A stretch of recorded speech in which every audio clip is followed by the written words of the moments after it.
Okay, and we're back. So, we had a pretty interesting weekend of pretty extraordinary games. We had Spitgate, Slapgate, Blowout Gate. What else did we have? A Comeback Gate, Choke Gate. We had a bunch of gates going on last weekend. So, the NFL's back. We're all very excited about it. We're going to break down every single game. Let's get into it. Welcome to the newest episode of SDW. Super Dario World!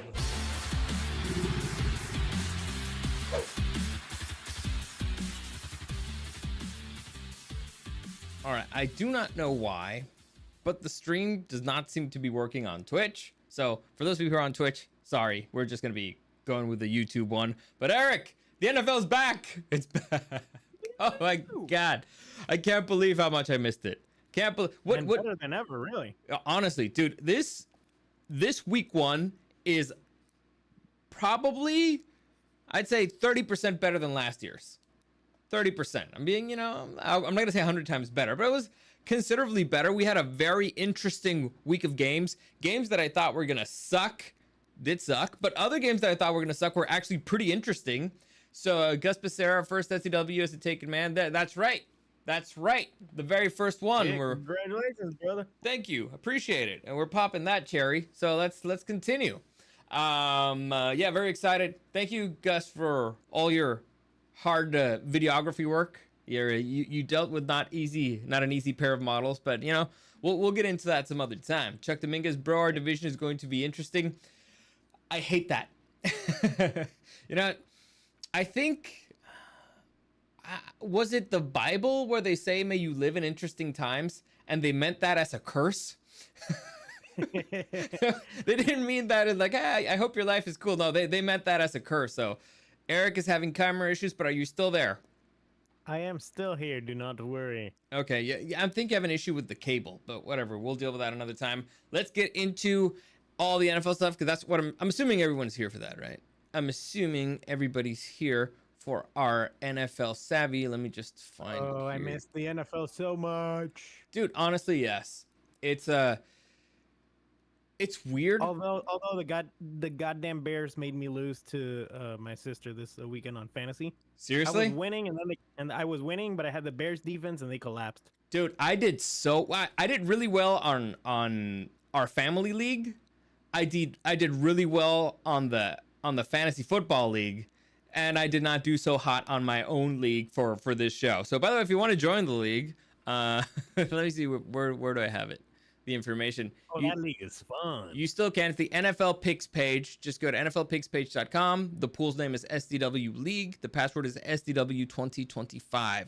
If you still want to be a part of it, you would start with the last place person, which I wouldn't be surprised if it's me right now, because I did not do so hot. You did really good, right? You did like I did 15-1. Go F yourself. Go F yourself. Seriously? Only the freaking Pats let me down. No. The Raiders screwed you over. You got done by the Raiders. You're the Raiders bitch. No, but damn it. Yeah, no, I dude, fantasy football. My quarterback's Josh Allen. My running back one is Derrick Henry. There alone, I was already close to like 70 points. I think I passed with those two guys. Then I had Christian McCaffrey. So I think I'm the points leader in our fantasy football league. I'm doing pretty good. I'm sitting pretty right now. Check the because the football is back. Everything. You're on your way to a three-peat so far. Hells yeah. You know the last team that started getting cocky about their three-peat. You remember what happened? Yeah, we don't talk about that though. But I like talking about that. I don't mention it. I ain't gonna jinx myself. Anyway, let's get into the games, because I'm assuming that's what everybody's here for, right? That's what everybody's here for. Oh, whoops. Where are you? Well, in our league right there. It's really fun, really easy. There you go. Okay, so let's get into it. So we begin with Thursday Night Football.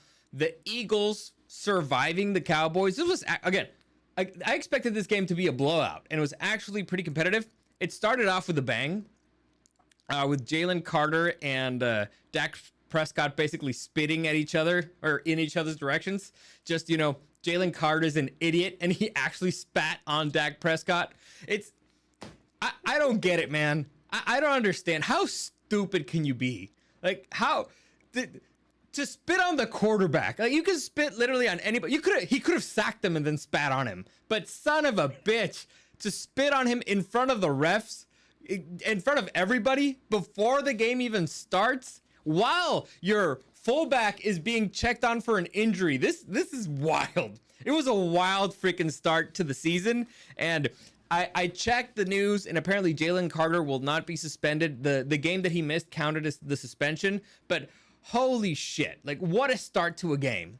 And the Cowboys capitalized on it. They did. They took advantage. They were able to slice and dice the Eagles defense that was missing its best player. Now, the controversy is that Dak Prescott apparently spat first, but the dude spat on the ground, which is totally legal.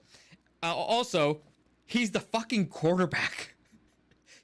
If you want to spit on somebody, spit on, I don't know, the long snapper. That you might not get in trouble there. But the quarterback, Jesus Christ. And when you're about to get an opportunity to hit the guy, like, if I'm Dak Prescott and I spit over at Jalen Carter, and Jalen Carter is like, I'm gonna try to kill you the entire game, right? Like, I'm already getting paid to hit you. Now I'm just gonna do it for fun. It's just, everybody's an idiot. Everybody's an idiot. But anyway. Yeah, just get a sack and then spit on him. Yeah, exactly. Let's see, Gus Becerra. I'm playing the long game on my fantasy. I have both Jordan Addison and Rashid Rice on my bench.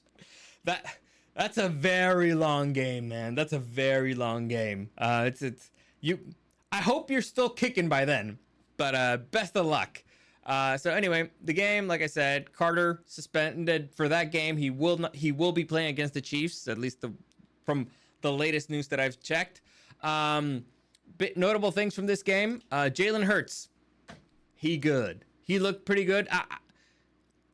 I was upset during this game because I have Devontae Smith as one. I had him as my wide receiver 2 in fantasy football, and he made basically no points. And I was like, dude, it makes no sense that they don't throw the ball. I mean, the Cowboys secondary is kind of injured. AJ Brown, he was injured during the preseason, so he should have made a ton of points. But the Eagles just never threw the ball. They basically ran it the entire night, pretty much. And when they did pass it, they passed it to Dallas Goedert. But the reason why they ran it is because it was working. Like, listen, I do not know shit about fuck, okay? That's been well established. But even I know that you should put a spy on Jalen Hurts, because he likes to run the ball. They did not put a spy on him the entire night. So he was just like, okay, I'll just keep taking yards. It made no sense. The defensive game plan for the Cowboys made no sense, but the offense looked really good. They were rolling. And the only reason why they lost is because CeeDee Lamb had like 3 drops, which is crazy. But I don't understand it. I don't know. Like I said, I don't understand. Massive missed opportunity for the Cowboys. CeeDee Lamb was having a great game, 7 catches for 110 yards. They had a chance to actually take down the champs at home, and they fumbled it. So sucks for them. Well, they dropped it basically. First part is, I think, I have CeeDee Lamb. Oh, well, I mean, he made some points, 110 yards. That's gonna be like what, 20 points maybe? Well, yeah, but I could have taken those drops. Yeah, Gus Becerra, he'd have been better off bitch slapping a fool. Yeah, exactly. But anyway, let's continue on to the best game of the weekend, the most beautiful game of the weekend. The Los Angeles Chargers beating down on the Kansas City Chiefs. Now, don't let the score fool you.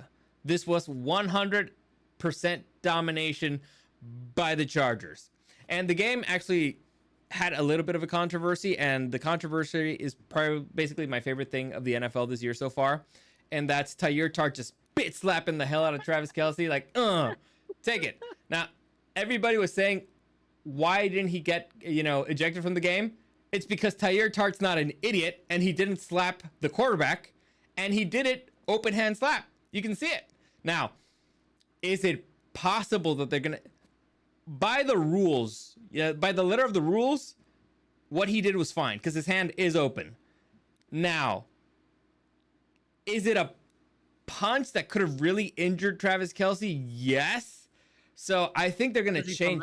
Especially from that motherfucker. Yeah, so I'm pretty sure they're gonna change the rule here so that they're gonna be like something that goes straight is not considered like an open hand slap. It's gonna be considered a punch too. But as of that game, letter of the rules did not overstep, did not do something that merited being suspended. And also, by the way, there's video of Pacheco actually punching Deion Henley, so that guy should get freaking kicked out. But whatever, it's Not to mention, it made everybody happy, so we'll allow it.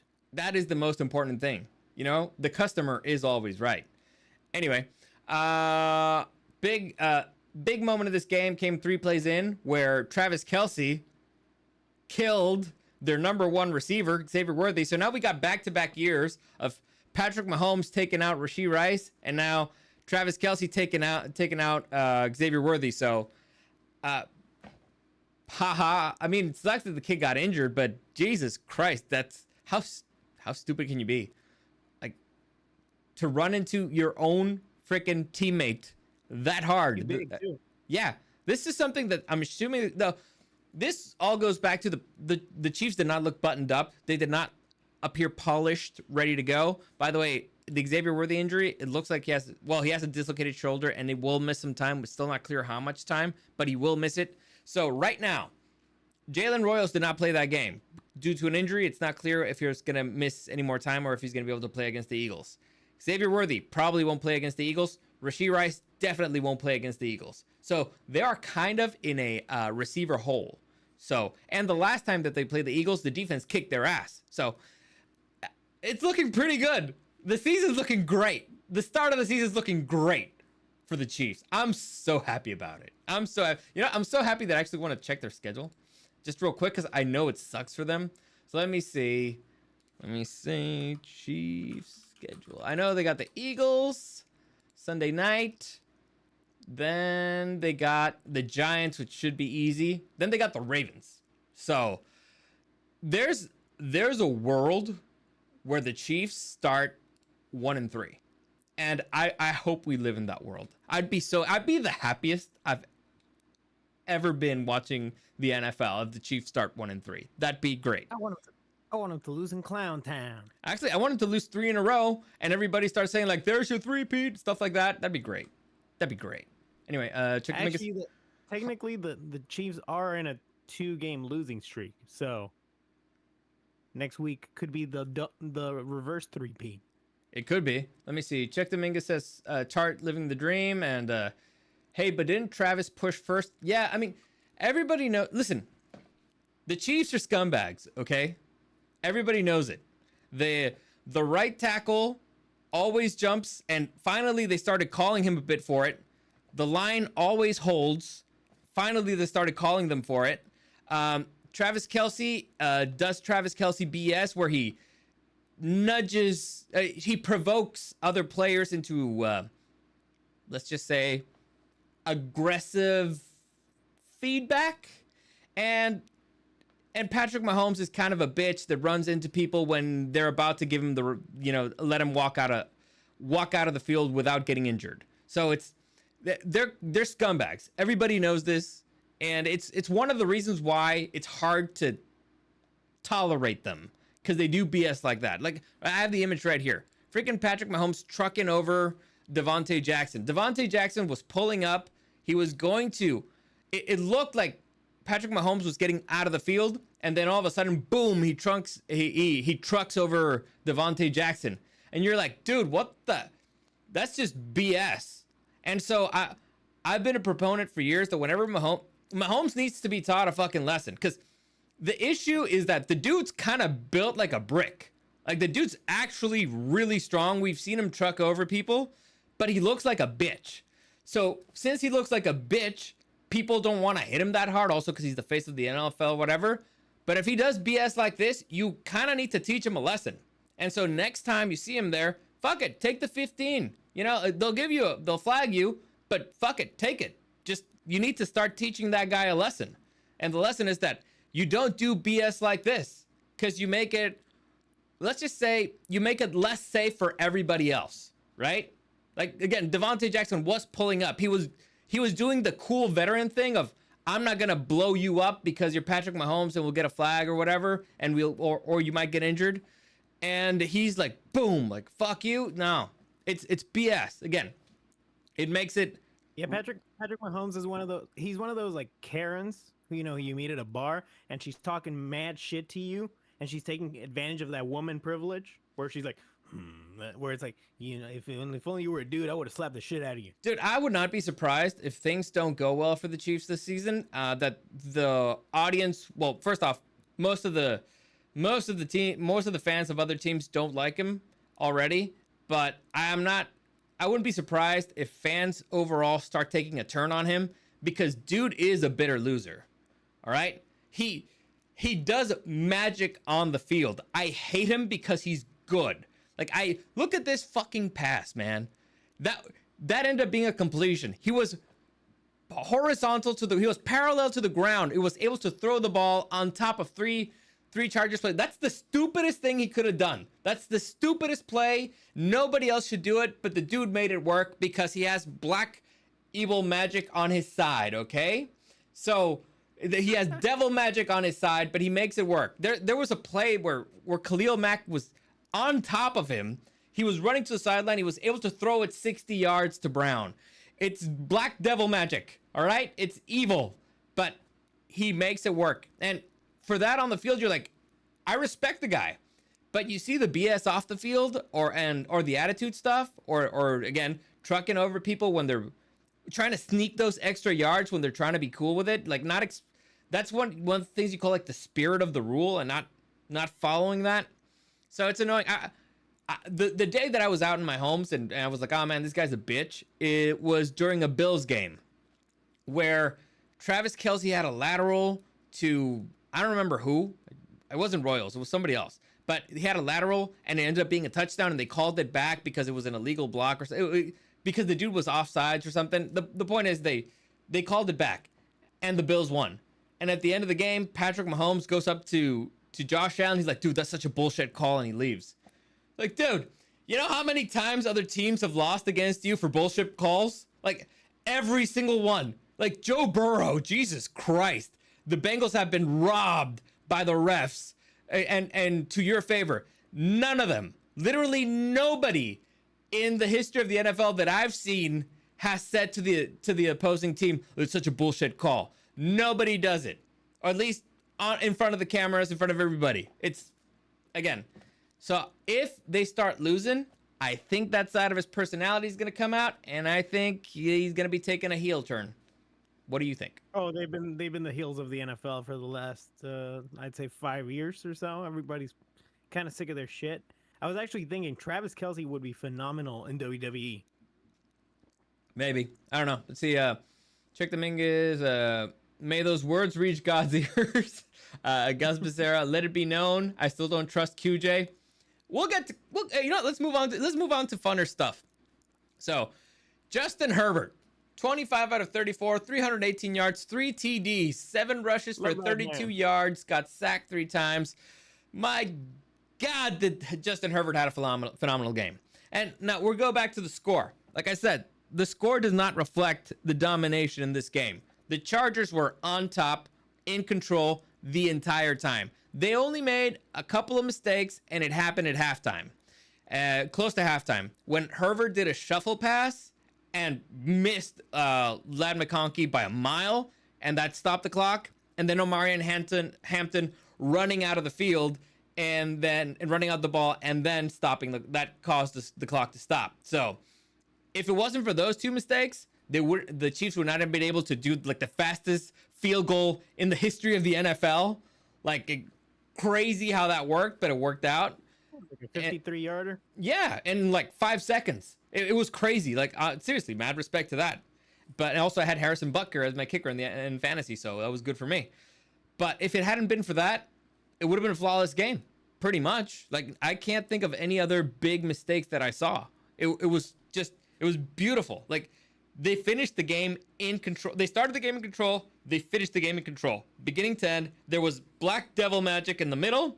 That Patrick Mahomes doing his BS Patrick Mahomes evil stuff. But other than that, they kept moving the ball. They kept moving the ball. They kept putting scores up. Always in control. Always in control. It was great. I like the way you described it before. It was Black Devil magic. Yeah. Yeah. I'm happy for that Black Devil magic because he is my quarterback on fantasy. But there was a moment there where when he threw that freaking 60-yard pass or whatever, and then they kicked that field goal, and now we're in one score away, and now they still have their 3 timeouts before the 2-minute warning. It looks like we're about to 3 and out, and I'm like, oh boy, I've seen this game before. And then goddamn Herbie decided to be Sonic the Hedgehog over there. No, it wasn't a 3 and out, dude. It wasn't a 3 and out. The first play of the drive was a beautiful pass to Will Disley. It was just beautiful, and he just ran it. And from that moment on, I was like, we're gonna win this. We're gonna win this. It's just. Well, I mean, when they were 3 and long is what I meant. Okay, yeah, there you go. But still, I had faith. Anyway, let's see. Speaking of, so we'll talk a little bit of a QJ. So QJ, still don't trust them. Keenan Allen and Ladd McConkey. What a beautiful freaking trio of receivers, man. All of them over 50 yards. Conklin also had over 50 yards. QJ, 2 touchdowns, 79 yards, 5 receptions. Keenan Allen, 7 receptions, 68 yards, 1 TD. Welcome back. And the most important thing, 3rd freaking down. 3rd, and Keenan is back, baby. And I don't know if you've seen clips or whatever. They put, for a lot of plays, they put Keenan Allen and Ladd McConkey on the same side. And you remember how I've described Keenan Allen as being unfucking blockable, and Ladd McConkey as being unfucking blockable, and that it would be the best thing ever to have 2 guys that are unblockable? Well, guess what? Those 2 guys are just messing with the heads of all the defensive players because they need to make a decision. Both of these dudes are shifty as hell. So Keenan Allen's super shifty, very quick. Ladd McConkey, if you lose him for a second, he's gone because he's also really fast. And there's a difference between fast and quick. Okay, so you need to make there's a difference. So let's just say quick is high speed finesse. Fast is covers a lot of ground in high speed. That make sense? Sure. So quick might be more like decision making and stuff like that. Sure. Or like you're good with your hands. You know, you can make some crazy catches. Or let's say you think he's going left and he goes right. So let's say Jet Li was very quick. Tyreek Hill's very fast. Does that make sense? That one's just specifically running speed. Sure.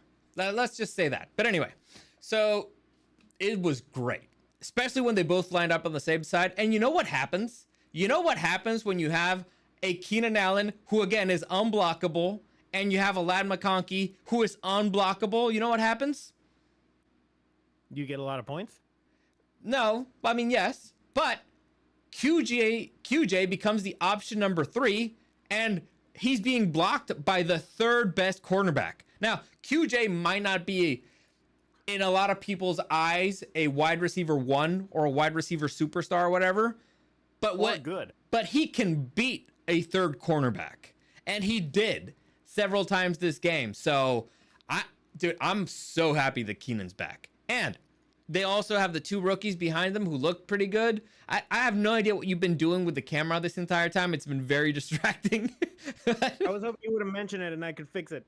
Okay, fair enough. But anyway, point is, Chargers looked very, very, very, very good against a very, very good defense. So I'm excited for this season. And I'm extra excited because the Chiefs sit alone at the bottom of the AFC West, the only team not to win a game in the AFC West, and the only team in the AFC West that's lost a divisional game. So it counts for 2. So glorious, glorious Friday. I love Brazil, man. I hope they play there every single year. Also, I hope they keep doing these games on YouTube. I like that. Oh, dude, I hated the Mr. Beast stuff. It was, I don't know all these YouTube people. They're annoying. Says the... I can ignore that for being able to watch it easily on my phone. Fair enough. Next, let's move on. We already took too much time on this one. We got to move on. Eagles versus the Falcons. I'm sorry. Fuck the Buccaneers. Falcons. Buccaneers versus the Falcons. Buccaneers are able to survive this one, and it's we have a rising star, apparently a contender for Rookie of the Year, the wide receiver taken in the first round by the Buccaneers, Emeka Egbuka, with 4 receptions, 67 yards, and 2 touchdowns. This kid looks good. He looks good. And so the only reason why I didn't say that the Chargers have the best wide receiver trio in the league is because the Buccaneers probably have the best wide receiver trio. In that, they probably have the best wide receiver room in general in the league. They got Mike Evans. Godwin will come back soon. And if this kid continues at that pace, holy shit, that team will be scary. They be cooking. Yep. Baker Mayfield actually had kind of a rough night. I mean, 17 out of 32, 167 yards, 3 TDs, whatever. The point is, he missed a lot of very easy shots. Like, very, very easy shots. So this game should not have been as close as it was, but Baker was just not in the zone that day. Or maybe the Falcons defense actually had him rattled, but I don't know what's happening. He was just not looking great. On the other side of the ball, Michael Penix Jr. looked okay. 27 out of 42, 288 yards, 1 TD, and then 6 rushes for 21 yards and 1 TD. That 1 TD that he rushed, I thought was BS. I thought it was a fumble in the end zone, but whatever. I mean, I'm not a ref. I don't care. And a lot of people have started to say, like, hey, this proves that the Falcons were right to do the whole Michael Penix thing, blah, blah. No, because if you hadn't taken Kirk Cousins, you would have $40 million to get a free agent. I don't know, maybe a safety, maybe a pass rusher, maybe an O-lineman, maybe whatever. You could have had money to get a free agent that could have won you this game. But you didn't, because you sank a whole bunch of money on 2 quarterbacks. Well, you sank a whole bunch of money on 1 quarterback, and you sank a first-round draft pick on another.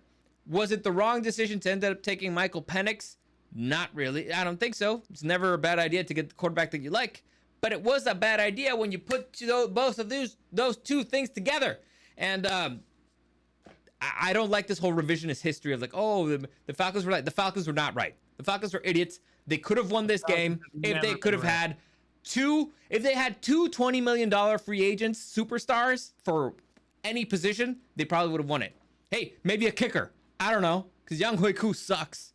Well, he missed. Actually, they lost because Young Hui Koo missed, but whatever.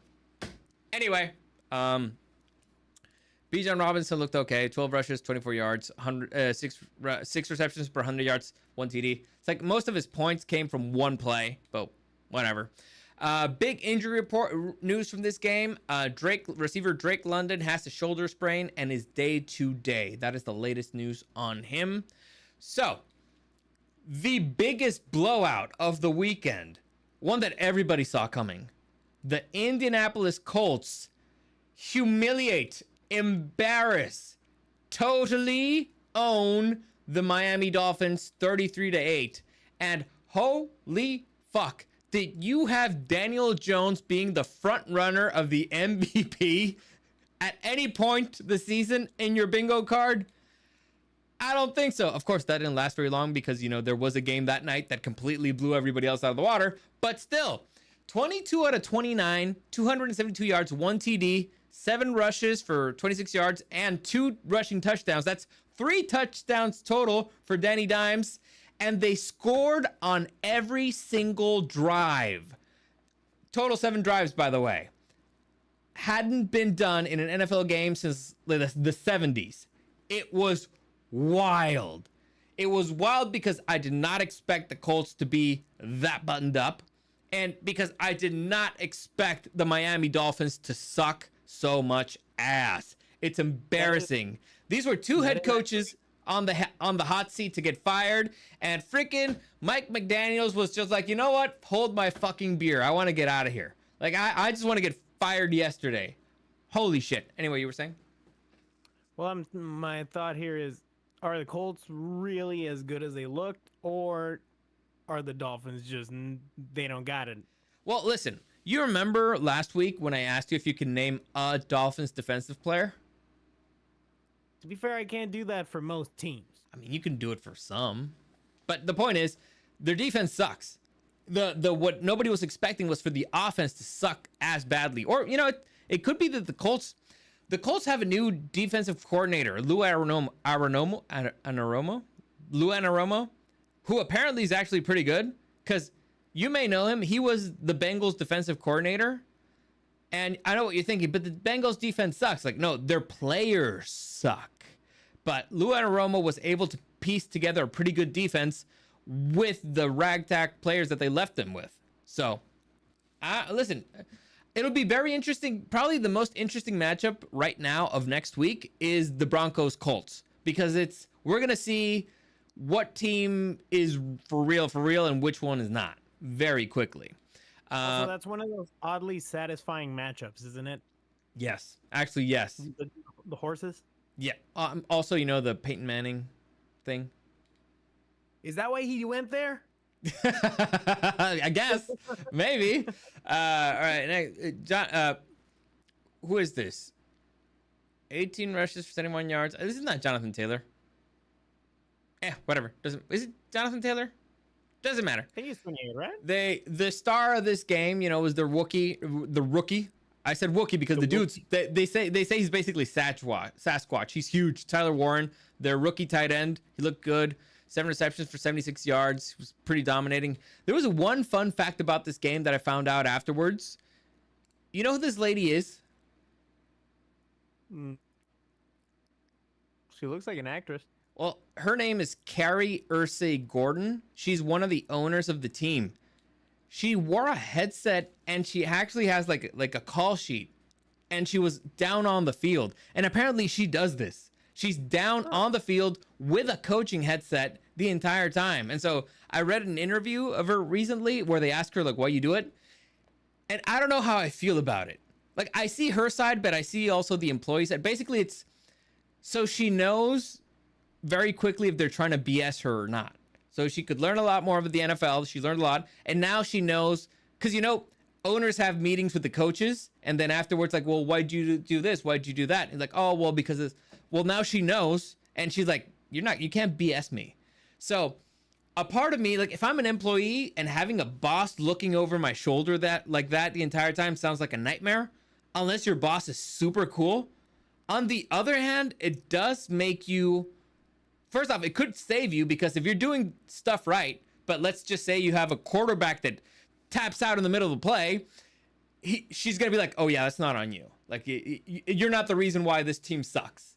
So, and on the other hand, it's like, you are 100% motivated to be perfect every single call. So I don't know how I feel about it, but I thought it was interesting. Like, okay, and her logic is, we're spending millions of dollars hiring these people. I need to make sure that they're the best. So it's like, and that they're not BSing me. So it's like, okay, listen, I get your logic. It just kind of sounds like a nightmare scenario a little bit. Anyway, Chuck Dominguez, who that lady? That's Carrie Ursay Gordon, I believe. She also looks like she could be played by Emily Blunt. You think so? I think so. I don't know. Next, oh yeah, Tua Tagovailoa, the worst rated quarterback of the weekend. 14 out of 23, 114 yards, 1 touchdown. Got sacked 3 times, 2 interceptions, and you know they also had a fumble recovery. Tua looked disgustingly bad. Like, I think his career is done in Miami. I think Mike McDaniel's career is done in Miami. I think Tyreek Hill's career is done in Miami. Nobody's happy. There's really no place to go but up, you would think. But, oh, man, it was just bad. It was just really, really bad. I don't care if it's week 1. To look that useless is never a good thing. Like, most of those yards, by the way, garbage time. That touchdown's garbage time. So... And it was basically because Achane is just, you know, he willed it to existence. But yeesh. Chuck Dominguez says that every owner should be like that. Dude, you would not want Jerry Jones in your ear the entire game. I can guarantee you. Oh, he probably is.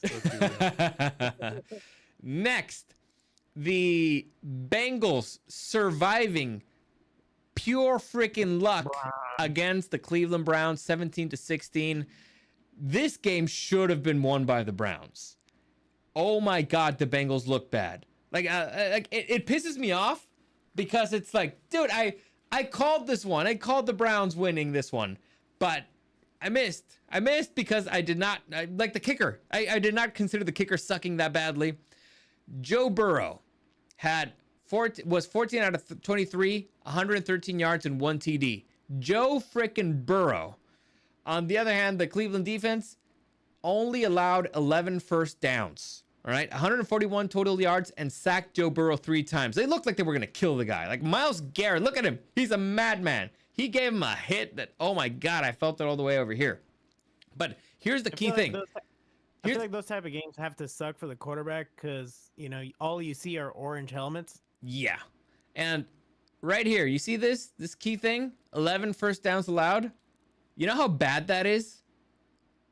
Miami, yes. You know, the team that got blown out and humiliated, had 12. That's how freaking bad. If you think about it, how big is a field? You usually get on the 25-yard line. That means that, you know, you move the ball. Every 10 yards, you get a first down. So let's say with 3-4 first downs, you get a touchdown. Maybe 5.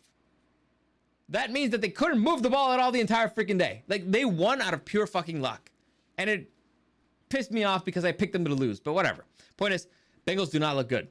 Jamar Chase and T. Higgins, they both had like 3 catches for 30 yards. It was bad. Check out these stats, man. Like, Joe Flacco actually was slicing and dicing. 31 out of 45, 290 yards, 1 TD, 2 INTs. That was not good. But to be fair, I saw this game. The INTs are not on Joe Flacco. Like, he hit the receivers, the ball bounced off of them, and then it got intercepted. I felt so bad for the guy. I felt really bad. But check out this comparison, man. Bengals 141 yards total, Browns 327. Bengals 11 first downs, Browns 22. Like, it's crazy. The time of possession 24 to 35. It's just kickers, man. Freaking kickers. You know, let's take this into consideration. Play devil's advocate. The Bengals are slow starters. Yep. So the fact they actually won in week 1 was the shocker. Mm-hmm. I think you know, aside from the fact that they're a total glass canyon, I think they got a little bit of an upswing coming up. Well, and right now people are saying like, oh, well, see, now they won because of their defense. They did not. I mean, technically, I guess, but it was luck. I mean, it's luck that they missed field goals, and it's luck that the balls bounced out of the Browns' hands and into your defensive players. By the way, the only 2 sacks that the Bengals had, one, Hendrickson solo, the other one, Hendrickson and Hill. So, they didn't want to pay this man. He's their defense. But whatever, he's their pass rush. Stupid ass organization. Anyway, moving on. Raiders beaten the New England Patriots in a kind of boring game, to be honest. Geno Smith looked okay, 24 out of 34, 362 yards, 1 TD, 1 INT. He looked okay. He could move the ball. The issue for them is that Brock Bowers got injured in the middle of the game, and so he left before halftime. He had 100 yards. He had 100 yards when he left the game with a knee injury. Now, supposedly he's okay and will be able to play against the Chargers next week, but still, I mean, a knee injury, not great. The Patriots, on the other hand, Drake May, 30 out of 46, 287 yards, 1 TD, 1 INT. Here's what I don't get. It was raining. You can tell, you can see the little drops of water here. It was raining. Why are you throwing the ball so much? Why aren't you running it? It makes no sense. Like, the game plan for both of these teams made no sense. And for those of you who care about the receivers, Patriots have a receiver called Kayshon Boutte, who had 6 receptions and 113 yards. Stephon Diggs looks okay, 6 receptions, 57 yards. On the other hand, the running backs. Both teams have exciting running backs. Ashton Genty, 19 rushes for 38 yards. That means that he averaged 2 yards per play for the Raiders. Now, he did have a touchdown, but still not great for, what was it, the number 6 overall pick. On the other side, Henderson for the Patriots, they didn't use him. So he had 5 rushes for 27 yards, 6 receptions for 24 yards. So in way less play, Henderson got way more yards than Ashton Genty. So we'll see. We'll see how that goes. Next, what's up?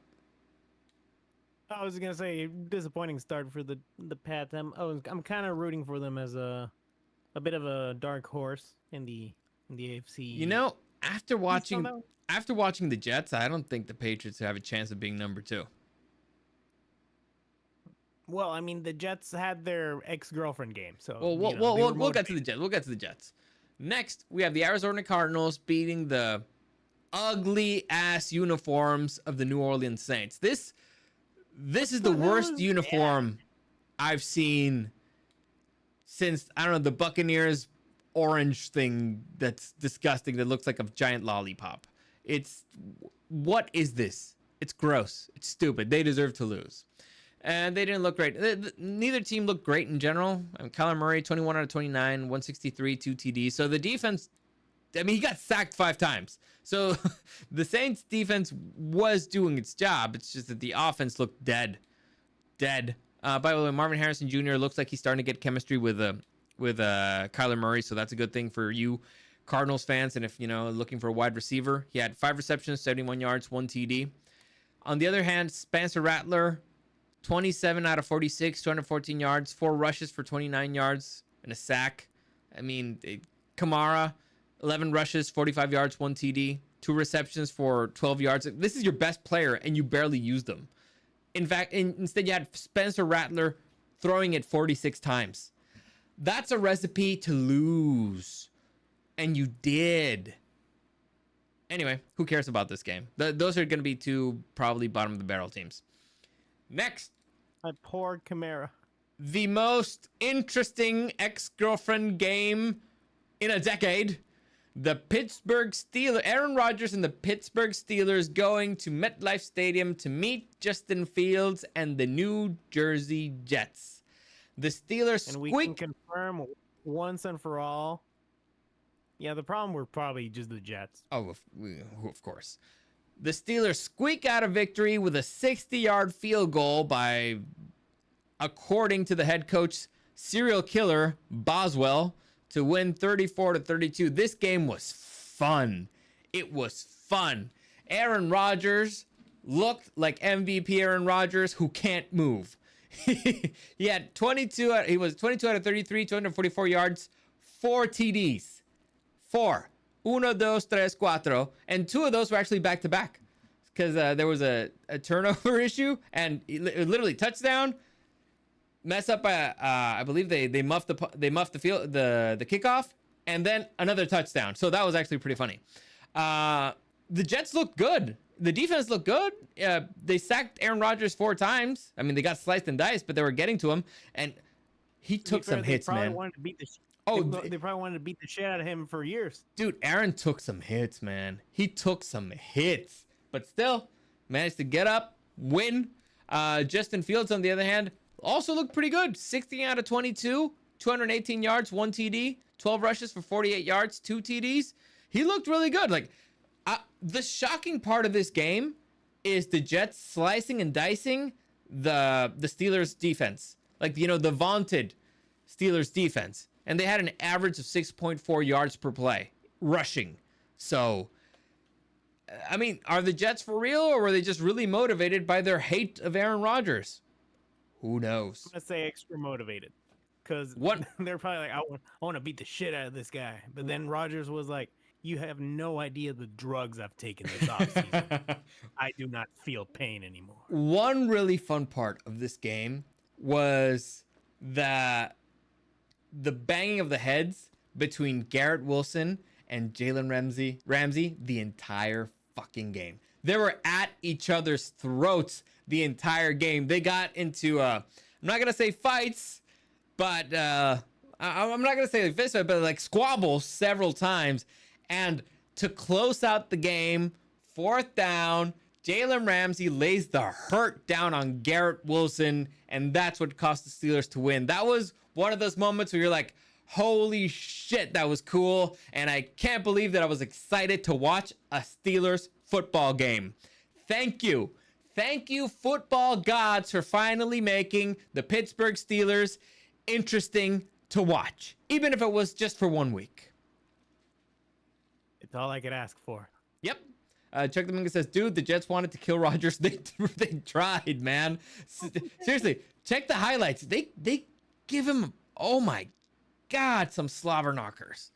Next, another brutal performance. We have the New Jersey Giants getting the shellac beat out of them by the Washington Commanders 6-21.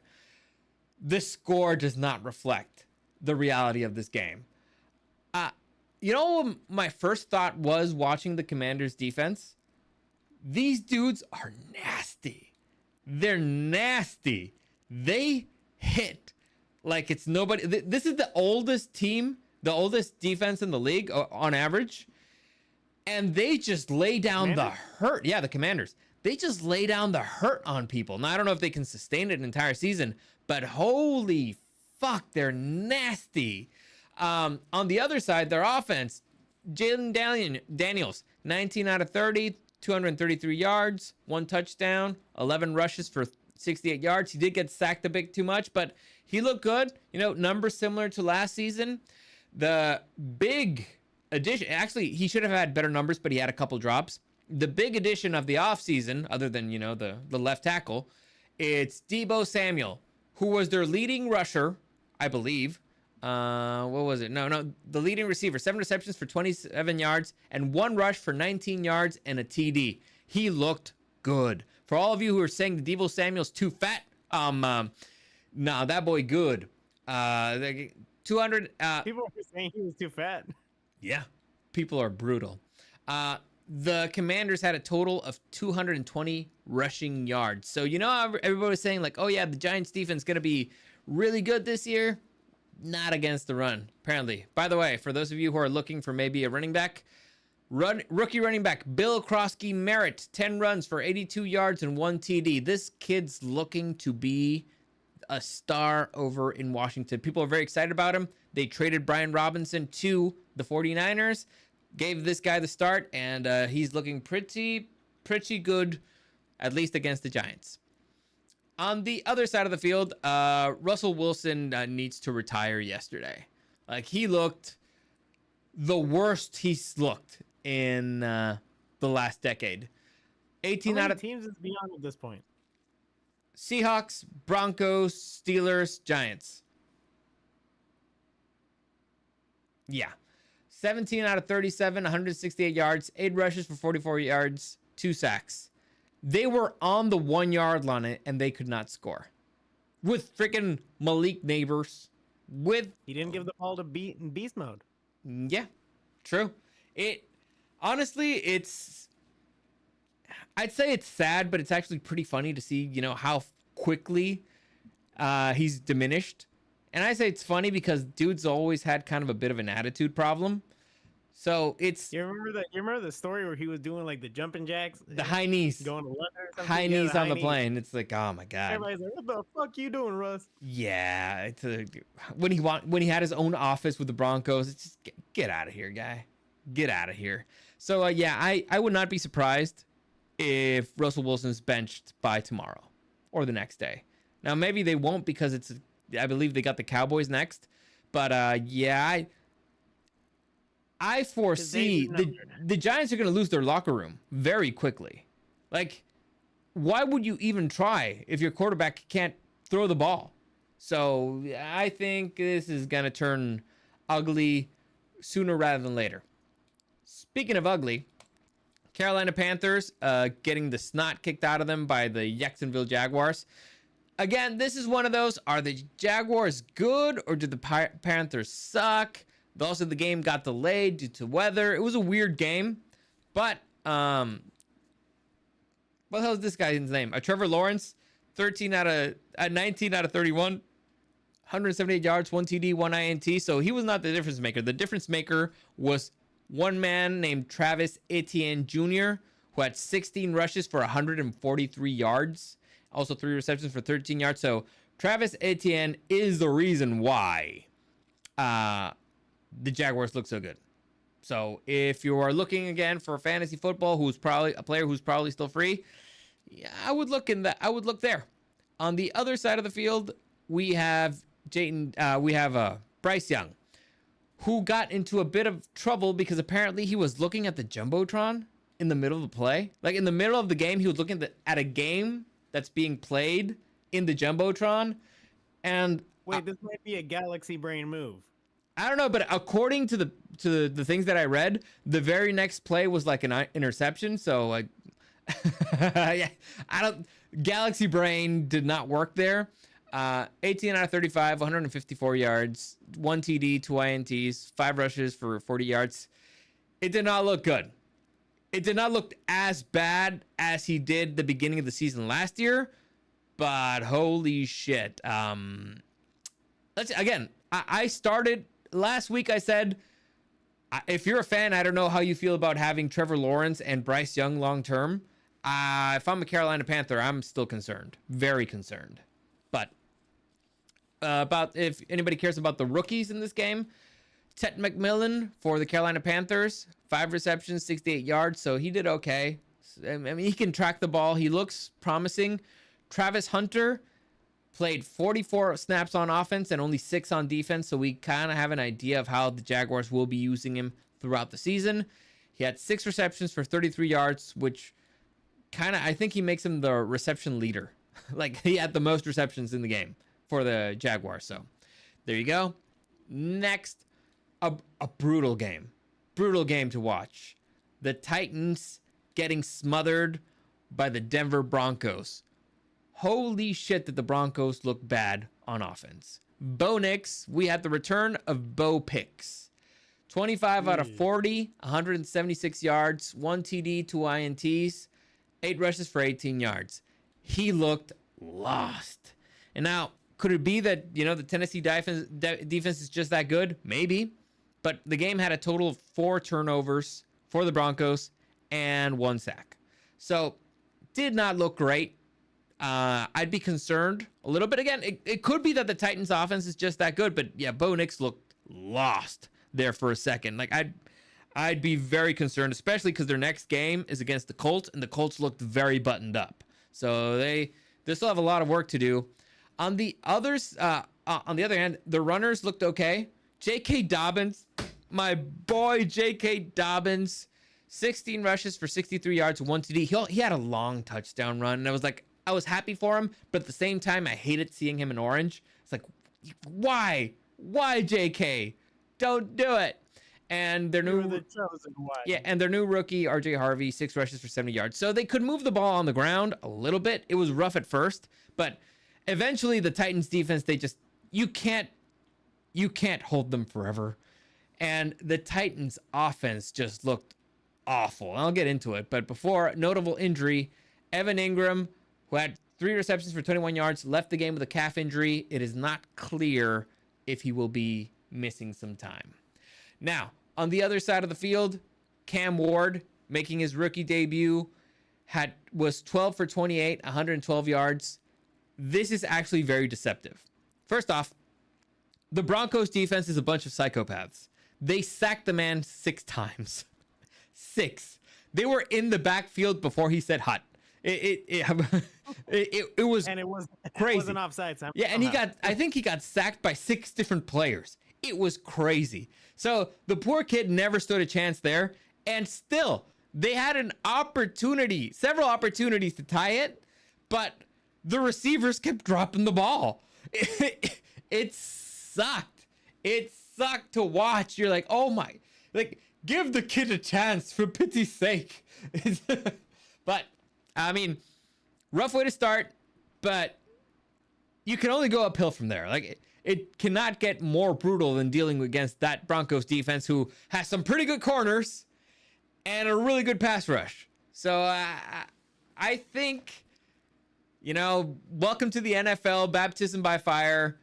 Things will look very different week 2 for the Titans, I think. Let's see what Chuck says. He's saying, part of me wants Stidham to be the main QB.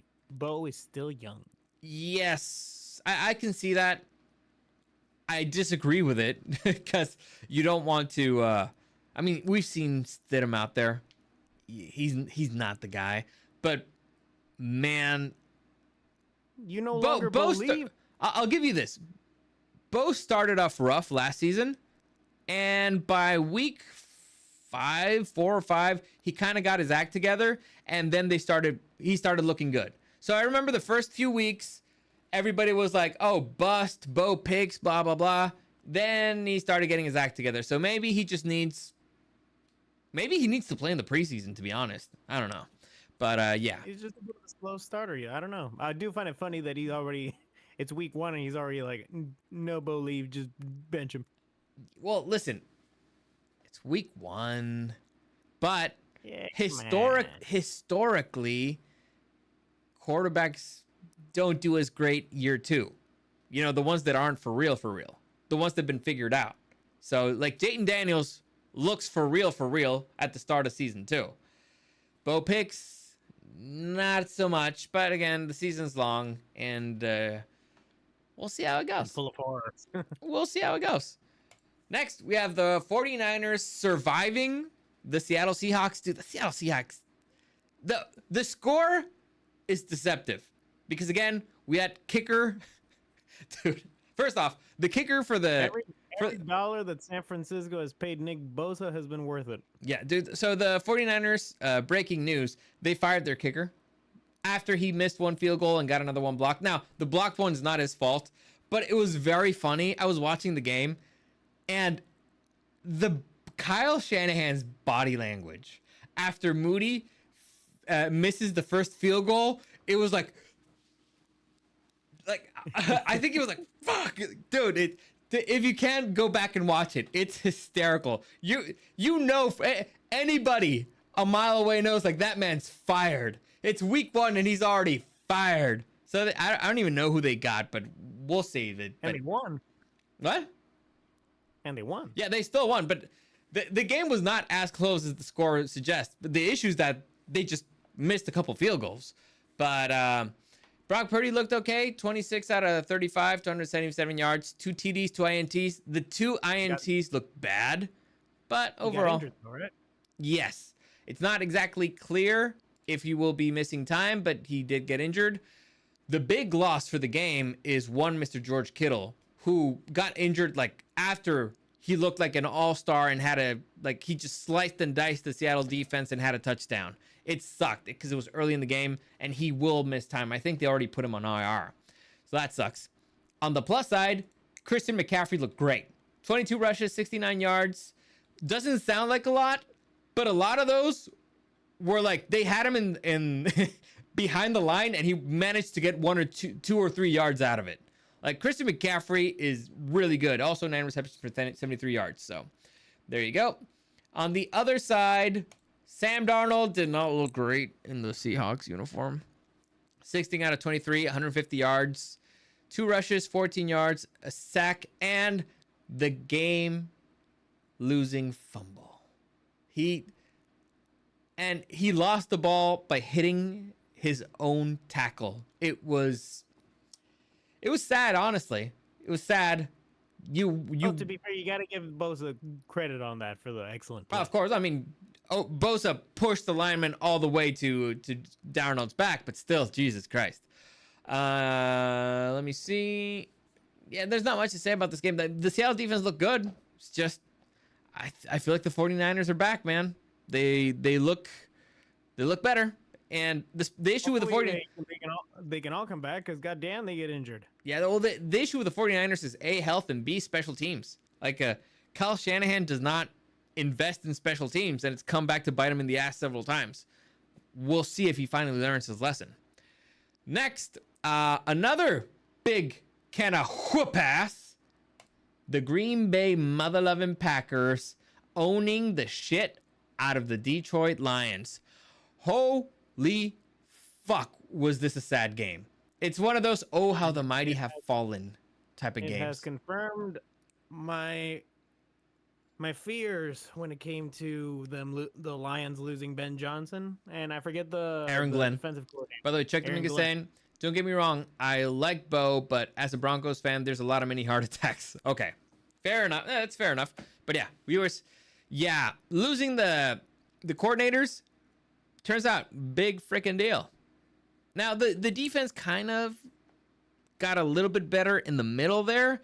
At the end, they couldn't stop the run to save their lives. Like, if they knew that Josh Jacobs was running it and they could not stop him. So it was a bad start, okay middle, bad ending. The concerning part for the Lions is the offense. They only rushed for 46 yards. 46 yards. This was supposed to be, last year, this was the best O-line in football. Now, the Ragnar retired, and I think they lost somebody else. They looked really bad. Everybody, even the tackles looked really bad. Like Penei Sewell and the other guy whose name I forget. So, not great. And I hated the play calling. They threw the ball behind the line several times. It made no sense. It was watching a car, like a car. Like, imagine you have like a Ferrari and you never take it above second. Like it looked like they never actually let them loose. So, I mean, not a great start for new coordinator. I get why you'd want to play it safe, hostile environment, division rival, but dude, there's a point when you kind of need to hit the pedal to the metal, and oh my God, let just because you have the same players basically on offense except the O-line. Also, there was one man, out there for the hunt. Greatest trade of this decade, probably. Mr. Micah Parsons making his debut. He had a sack, but he made his presence felt the entire game, even though he only played like 30 snaps. But whenever he was there, let's just say he elevated the play out of other players. So everybody on the defense looked way better. So man, fuck the Cowboys if you're a Lions fan. They just made that division, which was already probably one of the most competitive in the NFL, way worse. But yeah, you want to say something? What was Jerry's explanation on that again? Michael, because he calls him Michael. We're better without Michael. Michael can't stop the run. So you know how the Packers, they allowed 46 rushing yards. See, Micah can't do shit against the run. 46 yards. You kidding me? Micah sucks. Our team's better without Micah. Yeah, I don't know. He's just senile, I guess. But gotta love him. Yeah. On the other hand, Jordan Love, 16 out of 22, 188 yards, 2 TDs, 3 rushes for 4 yards. Looked really good. Their new rookie wide receiver, 2 receptions for 16 yards. We'll see if he continues to develop. But offense looked really good. Defense looked really good. I'd be very happy if I'm a Packers fan right now. I'm not, so I'm not. But anyway. I like him fine. And Chuck Dominguez, dude, was sad seeing the Lions lose like that. Yeah. Thinking back of on the Hall of Fame game, my criticism was that the team did not look ready to play. The players did not look ready to play. They did not look ready to go. It looked kind of like Which was the Hall of Fame game? The first game of the season that they played against the Chargers. Oh, that's right. Yeah, the first game of the preseason. So my critique there is that the Lions looked like a team that was ready to get over with the regular season just to move on to the playoffs to get another shot at it, right? Well, guess what? You kind of need to win during the season in order to make it to the playoffs. So hopefully this was a back to reality to get your shit together. I believe Dan Campbell will do some work there, but we'll see. Like this was not a good way to start your season. Not at all. Not even close. And again, division losses count for 2. So we'll see how that goes. Dave Campbell. Who did I say? Dave Campbell? You said Matt Campbell. Oh, well, at least it wasn't Mike this time. Anyway, Yeah. Next, another ugly game. Brutal. The LA Rams beating out the Houston Texans 9-14. First off, we need to mention Matthew Stafford officially being the 10th player to reach the 60,000 yards club. So congratulations, Matthew Stafford. Apparently the 3rd fastest player to reach there. He had a good game, 21 out of 29, 245 yards, 1 TD. The dude's phenomenal. Got sacked 3 times, but still was able to move the ball down the field. You want to play a fun little game? Sure. He's the 10th player to make it. Name the other 9. Tom Brady, Got it? Peyton Manning, Yep. Aaron Rodgers, Yep. Joe Montana, No. Marino, Yep. Roethlisberger. Yep. This is a bit of a punt. Phillip Rivers. Yep. Guys who played a lot. I almost want to say something like Joe Flacco, but no. No. Who else is in that? Eli, No. Breeze. Yep. Okay, I got like 7, right? Yep. 3 more. One more. 1 more. Yeah, because I mean, you already have Stafford. Oh yeah. I know you have 2 more. You're missing 2.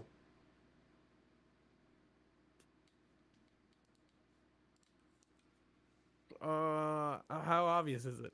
It's a legend for a team that we just talked about. We just talked about all the teams. That doesn't work. We just talked about him.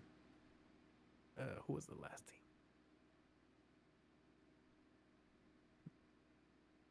Lions, Packers. Legendary Q. Oh, Favre. Yep. And the last one is a man you hate. Mahomes. No. Kelsey. You hate him more. Hitler.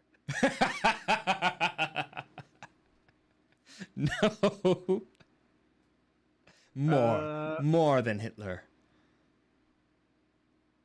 It's kind of your he's related kind of to your catchphrase. Is it the? Oh, is it Matty Ice? Yep, Matt Ryan. Bullshit. He's on the 60K. Yeah, he's in the 60K club. He's one of the 3 fastest to get there. I believe it's Drew Brees, him, and now Matthew Stafford. Red bastard. Anyway, continuing the game. Puka Nacua looked really good, even though they tried to kill him. Look at that man. He was bleeding from the head. Still, he had 10 receptions, 130 yards. Yeah, it looked really cool. I mean, he had to leave the field to get that cleaned up, but he took a nasty shot to the head. They thought it was a concussion. It wasn't. But yeah, I still managed to drop 130 yards on the Houston Texans. The Houston Texans defense is nasty, dude. They are really, really tough, but unfortunately for them, they don't have an O-line like I predicted, and the freaking Rams were in CJ Stroud's face the entire game.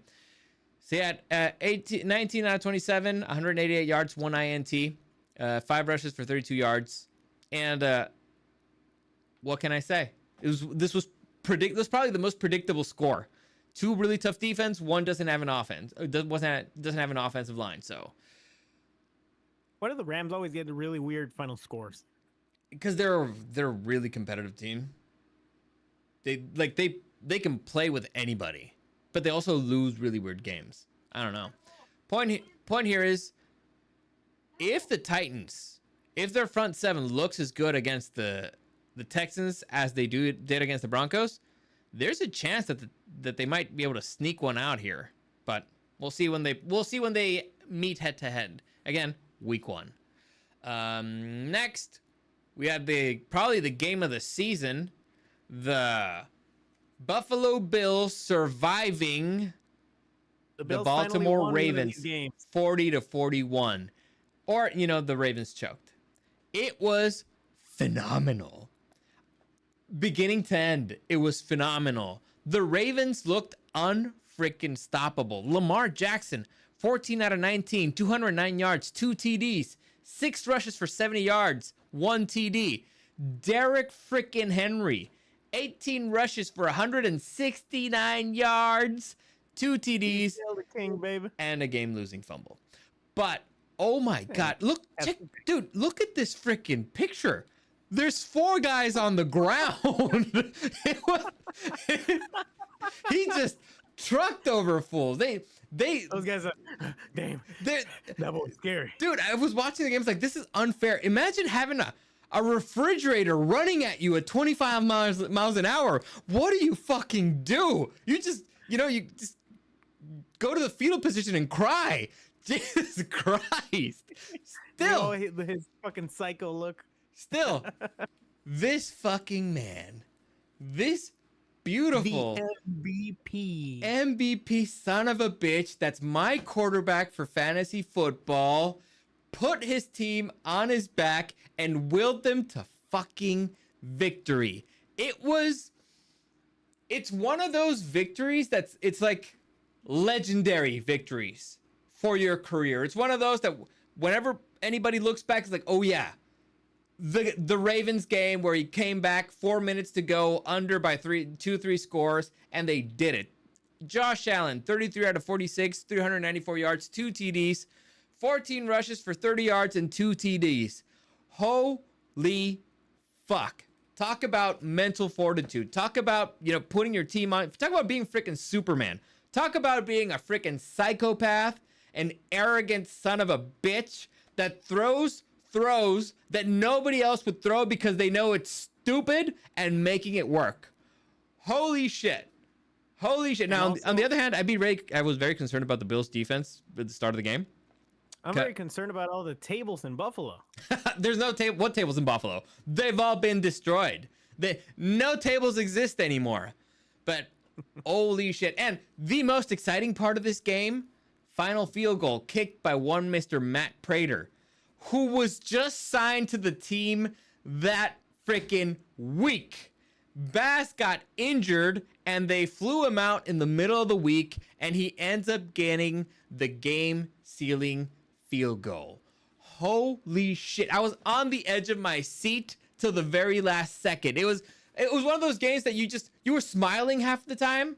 Well, at least in the final quarter. At first, like, oh, okay, blah, blah. It was still fun to watch, but seeing that comeback, dude, holy shit. Holy shit. Obviously, we like these teams, but imagine being one of their fans. Oh, dude, the fans were leaving in the fourth quarter. If you're a Bills fan and you left, you're a fucking moron. And you don't need me to tell you this. You should know it yourself. Like, if you have any bit of pride left, you'd be the first one to say, I'm a fucking moron for leaving, for not having faith in the MVP. What a way to start the season, man. Like, I thought that the Chargers Chiefs game was the one that I was going to consider to be the most exciting because I'm a fan. But this game had me on the edge of my freaking seat till the very end. This is one of those things that you're like, this is why you watch till the very end. And I started thinking, the Bills are in a lot of these. Like, you remember the 13 seconds against the Chiefs? Yeah, 13 seconds against the Chiefs. And then that super weird game against the Vikings where I don't even remember what happened, but you and I were both like, oh yeah, this game's done. It's like 5 seconds left. Bills have the ball, whatever. And then all of a sudden the game's still going. We're like, what the fuck happened? How the hell did they turn this around? Yeah.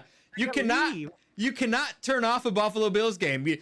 You should know this by now. If I'm not a Buffalo Bills fan and I know it, you paid for tickets, man. You should know you should stay there till the end. It ain't over till the fat lady sings. Jesus Christ. But yeah, exciting. Very exciting stuff. One interesting piece of note here. It looks like he will not be suspended.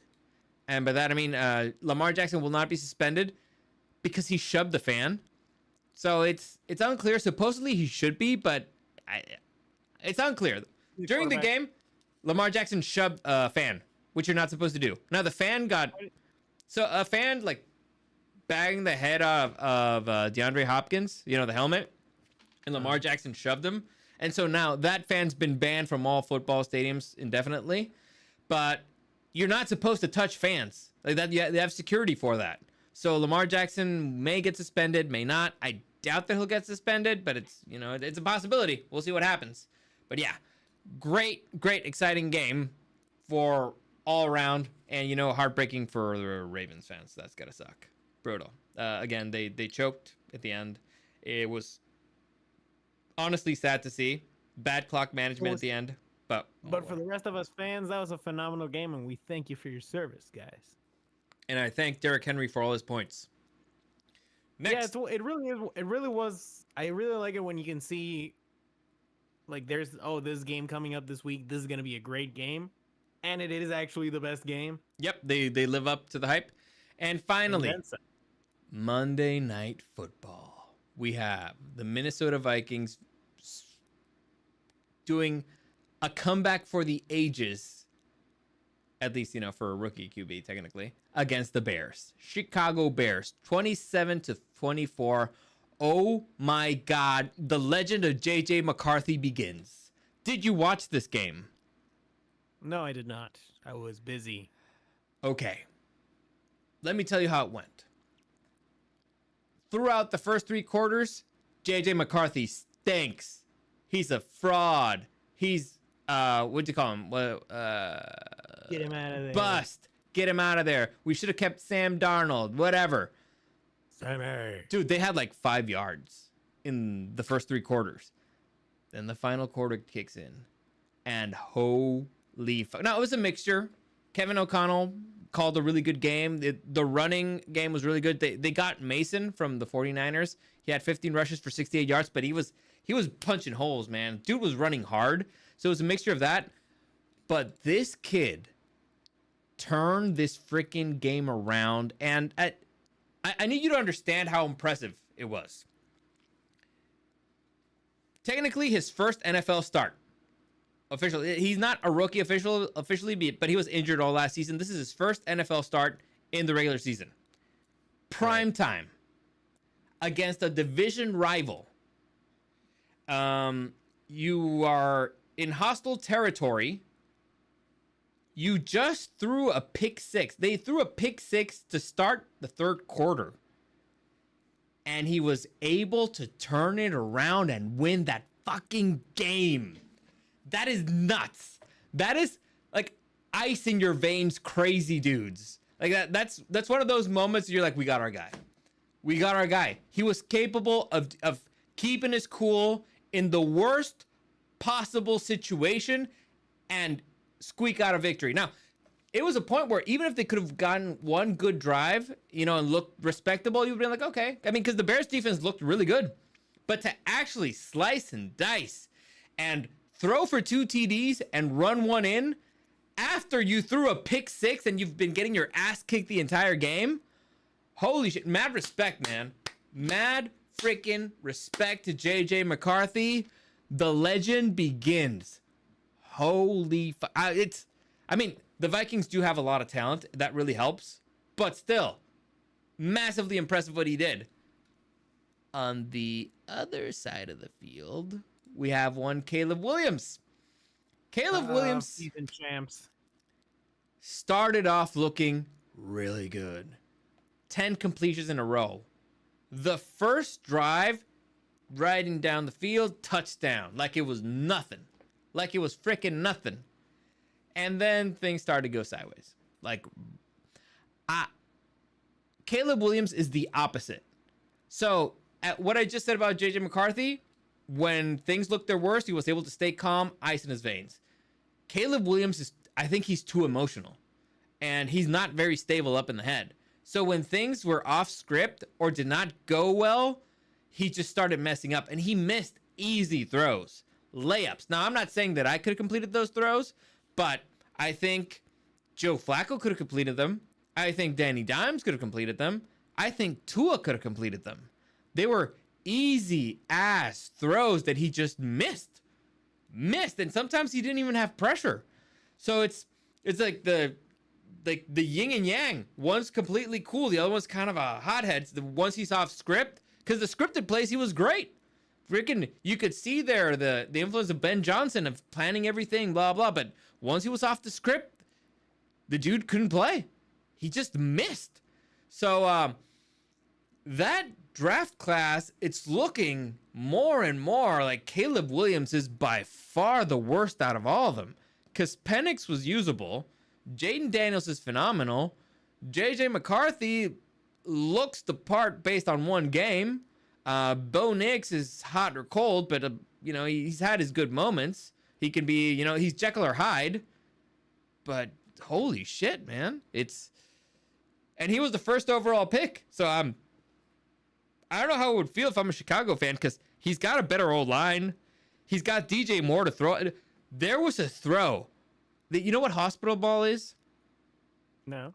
It's when a quarterback throws a ball to a receiver in a spot where he's going to get blasted by a defensive player and he's going to be sent to the hospital.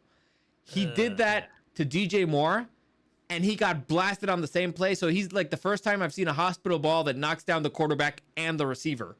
It was nasty. It was bad. But, I mean, Ben Johnson, he has to make it work. They invested way too much in him. But, well, if I were a Chicago Bears fan, I'm concerned. Exactly the same way I'd be feeling the last few years. Yeah. So listen, he's really good on scripted plays. Maybe Ben Johnson can find a way to script like 40 plays. Who knows? Maybe you can watch NFL scripted and just see the whole script. Yeah. But anyway, that's it. Those are all the games for week 1 of the NFL. Eric, is there anything you want to talk about? I don't think we're going to make our picks today. We can make it some other day. What do you think? Okay. Yeah, I think it'd be easier. All right. Yeah. Well, I'm just happy to actually have football back, and it was a phenomenal week to boot. Yeah. We beat the Chiefs. Dude, it was a lot of Freaking fun. A good Steelers game. That freaking Bills Ravens game. I mean, there's a lot to love. Again, the Spitgate thing, the slap stuff. It was a lot of fun. We got drama. Oh, we got controversy. I love it. We got so many memes. But anyway, that's it for today. As always, comments, questions, or suggestions, you can find me at DarioSDW and at Super Dario World. Eric, you want anything you want to mention? No, I think I'm good for now. All right. Everybody just have a wonderful week. And Yeah, thank you for we watching. will probably not do it live. We'll probably just pre-record our picks and just load them. What do you think? Yeah, sure. What the heck? All right, cool. As always, thanks for joining us, and we'll see you again next time.